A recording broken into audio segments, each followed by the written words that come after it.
जय श्री कृष्ण। इस चैनल पर उपस्थित सभी विद्वान सब्सक्राइबर बंधु एवं प्यारे भक्तगण, श्रोतागण एवं सभी दर्शकगण, आप सभी लोगों का एक बार इस चैनल पर फिर से स्वागत एवं अभिनंदन है। इस चैनल को आप लोग सब्सक्राइब कर लें ताकि आप लोग कथाओं से वंचित न रहें। आज की कथा है कि कालिया नाग जो था वो किसके भय से यमुना में जाकर छिपा था। क्या कारण था कि कालिया नाग यमुना में जाकर छुप गया था। दोस्तों, राजा बहुलासु ने पूछा कि हे ब्राह्मण, यह बताने की कृपा करें कि कालिया जो गरुड़ किसके भय से आखिर जाकर यहां पर छुप गया था यमुना में। तो स्वयं आप कथा को आगे सुना रहे हैं सूत जी, जो मैं आपको आपके सामने प्रस्तुत कर रहा हूं। उन्होंने कहा, रमणक द्वीप में रहने वाले अन्य सर्पों को छोड़कर केवल कालिया नाग को ही गरुड़ ने भय क्यों हुआ, यह सारी बात आप मुझे बताएं। तब श्री नारद जी ने कहा कि राजन, रमणक द्वीप में नागों का विनाश करने वाले गरुड़ प्रतिदिन जाकर बहुत से नागों का संहार करते थे। अतः एक दिन भय से व्याकुल हुए वहां के सर्पों ने द्वीप में पहुंचे हुए क्षोभ रहित गरुड़ से इस प्रकार कहा कि हे गुरुत्मन, तुम्हें नमस्कार है। तुम साक्षात भगवान विष्णु के वाहन हो। जब इस प्रकार हम सर्पों को खाते रहोगे तो हमारा जीवन कैसे सुरक्षित रहेगा। इसलिए प्रत्येक मास में एक बार पृथक पृथक कर एक एक घर से बलि लिया करो और उस बलि के रूप में वनस्पति, फल, मूल आदि तथा अमृत के समान मधुर अन्न की सेवा प्रस्तुति किया जाएगी। यह सब विधान के अनुसार तुम शीघ्र स्वीकार करो। तब गरुड़ जी बोले, आप लोग एक एक घर से एक नाग की बलि प्रतिदिन दिया करें, अन्यथा सर्प के बिना दूसरी वस्तुओं की बलि से मैं कैसे पेट भर सकूंगा। वह तो मेरे लिए पान के बीड़े के तुल्य होगी। तब नारद जी कहते हैं, हे राजन बहुलास, उनके ऐसा कहने पर सब सर्पों ने आत्मरक्षा के लिए एक एक करके उन महात्मा गरुड़ के लिए नित्य दिव्य बलि देना आरंभ किया। हे नरेश्वर, जब कालिया के घर बलि मिलने का अवसर आया तब उसने गरुड़ को दी जाने वाली बलि सारी वस्तुएं बलपूर्वक स्वयं ही भक्षण कर ली। उस समय प्रचंड पराक्रमी गरुड़ बड़े रोष में भरकर आते ही उन्होंने कालिया नाग के ऊपर अपने पंजे से प्रहार किया। गरुड़ के उस पाद प्रहार से कालिया मूर्छित हो गया। फिर उठकर लंबी सांस लेते और जिह्वाओं से मुंह चाटते हुए नागों में श्रेष्ठ बलवान कालिया ने अपने 100 फण फैला दिए और विषैले दांतों से गरुड़ को वेगपूर्वक डस लिया। तब दिव्य वाहन गरुड़ ने चोंच में पकड़कर पृथ्वी पर पटक दिया और पंखों से बारंबार पीटना आरंभ किया। गरुड़ की चोंच से निकलकर सर्प ने उनके दोनों पंजों को आवेष्टित कर लिया और बारंबार फुफकार करते हुए उनकी पंखों को खींचने और आरंभ किया खींचना। उस समय उनकी पंखों से 2 पक्षी उत्पन्न हुए, नीलकंठ और मयूर। मिथिलेश्वर अश्विन शुक्ला दशमी को उन पक्षियों का दर्शन पवित्र एवं संपूर्ण मनोवांछित फलों का देने वाला माना गया है।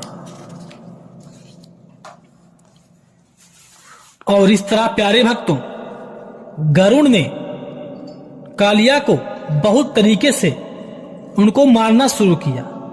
संस्कृत में श्लोक भी लिखा हुआ है, कुपितो गरुंडस्तम वैनीत्वा तुंडेन कालियम निपात्य भूम्याम सहसा तत्तुनुम विचकर्षम हाहा।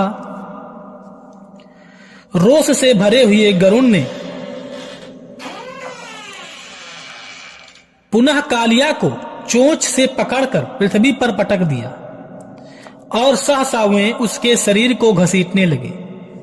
तब भय से विह्वल हुआ कालिया गरुड़ की चोंच से छूटकर भागा और प्रचंड पराक्रमी पक्षीराज गरुड़ भी सहसा उनका पीछा करने लगे। 7 द्वीपों, 7 खंडों और 7 समुद्र तथा जहां जहां गया वहां वहां उसने गरुड़ को पीछा करते हुए देखा।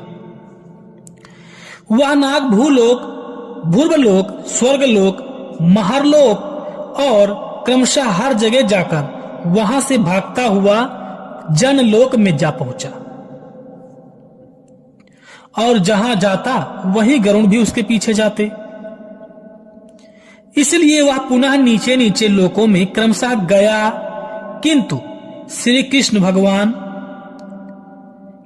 जब भगवान श्री कृष्ण ने उनके भय से किसी ने उसकी रक्षा नहीं की, जब भगवान श्री कृष्ण से कह रहे हैं, नारद जी बता रहे हैं कि किसी ने उसकी रक्षा नहीं की, जब उसे कहीं भी शांति नहीं मिली, तब भय से व्याकुल कालिया देवाधिदेव शेष नाग जी के पास चरणों में जाकर निकट उनके चरणों में गिर पड़ा और भगवान शेष नाग को प्रणाम करके परिक्रमा पूर्वक हाथ जोड़कर विशाल विष्ठा वाले कालिया दीन भयातुर और कुंपित होकर, मतलब वो कंपित होकर कांपते हुए उसने कहा, हे भूमि भर्ता, हे भुवनेश्वर, हे भूमन, हे भूमि भराधारी, हे प्रभु, आपकी लीलाएं अपार हैं।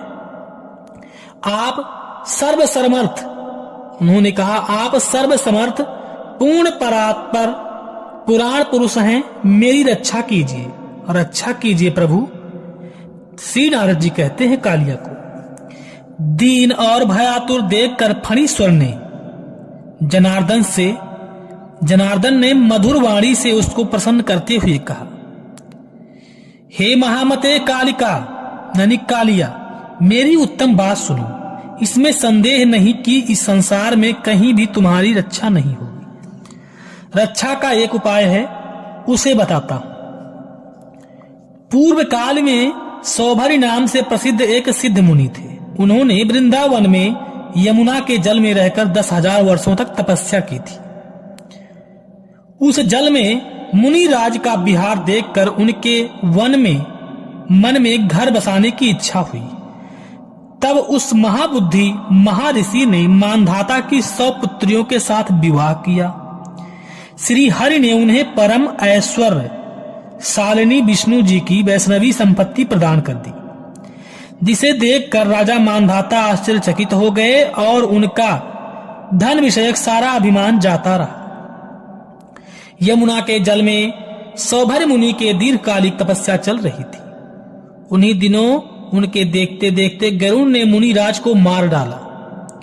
मीन परिवार को अत्यंत दुखी देखकर, यानी जो मछली के परिवार थे, उनको देखकर दूसरों का दुख करने वाले दीन वत्सल मुनि श्रेष्ठ सौभरी ने कुपित हो गरुड़ को श्राप दे दिया। सौभरी बोले, पक्षीराज, आज के दिन से लेकर भविष्य में यदि तुम इस कुंड के भीतर बलपूर्वक मछलियों को खाओगे तो मेरे श्राप से उसी क्षण तुरंत तुम्हारे प्राणों का अंत हो जाएगा। और शेषनाग जी ने कहा कालिया नाग से, उस दिन से मुनि के श्राप से भयभीत हुए गरुड़ वहां तक नहीं जाते हैं। इसलिए कालिया, तुम मेरे कहने से शीघ्र ही श्री हरि के विपिन वृंदावन में चले जाओ। वहां यमुना में निर्भय होकर अपना निवास नियत कर लो। वहां कभी तुम्हें गरुड़ से भय नहीं होगा। और हे राजन, नारद जी कहते हैं, शेषनाग के यूं कहने पर भयभीत कालिया अपनी स्त्री और बालकों के साथ कालिंदी नदी में निवास करने लगा, यानी वही यमुना नदी में निवास करने लगा। और इस तरह से यमुना से श्री कृष्ण जी ने कालिया को नागमर्दन किया था। प्यारे भक्तों, ये थी कथा कालिया नाग की कि कालिया नाग किस भय से यमुना की जल में छुपकर रहता था और भगवान श्री कृष्ण ने कालिया नाग को नाथा था। प्यारे भक्तों, अगर यह कथा आपको अच्छी लगी हो तो वीडियो को लाइक कीजिए और चैनल पर नए हैं तो चैनल को सब्सक्राइब कीजिए और कमेंट में जय श्री कृष्ण जरूर लिखें, क्योंकि जो भी इस कथा को सुनता है उसका भगवान श्री कृष्ण हर मनोकामनाएं पूरी करते हैं। इसलिए अब हम आपसे लेते हैं विदा। जय श्री कृष्ण।